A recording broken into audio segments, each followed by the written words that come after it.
reducing exhaust emissions, aerified diesel particulate filters, high filtration, low back pressure, small package size, excellent durability. DowAerify.com. A couple of months back, we looked at research and development expenditures for the major automakers to see which car maker is investing the most in future products.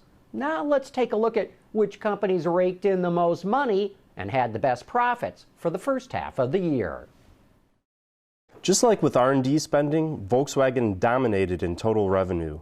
The company took in $14 billion more than number 2 Toyota, which in turn beat number 3 GM by $23 billion.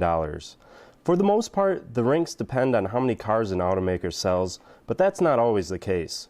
Daimler and BMW are not high-volume companies, but both are in the top 10 in revenue. Both companies benefit from being able to charge a premium for their vehicles. The net profits seem to show a much clearer picture of how well the automakers performed in the first half of the year. And surprise, surprise, VW is again at the top.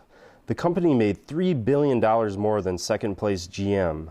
To put that in perspective, that gap is more than what 8 automakers on this list made in net profits. The earnings show just how much of an impact the strength of the yen and the earthquake and tsunami in Japan had on its automakers. All 3 Japanese automakers are ranked out of the top 10 in net profits. Only Nissan earned over $1 billion. This helped put the 3 German automakers, VW, BMW, and Daimler, in the top 5.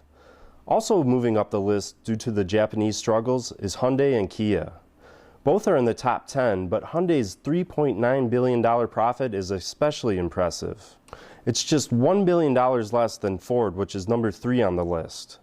It will be interesting to see if the Japanese automakers will recover before the year is out, or if they will have to wait until next year before their books are back in order. Rounding out the list is Chrysler. It's not too surprising it was the only OEM not to make a profit in the first half. The company does not have many new models, and at the time it was still owned by the Canadian and American governments.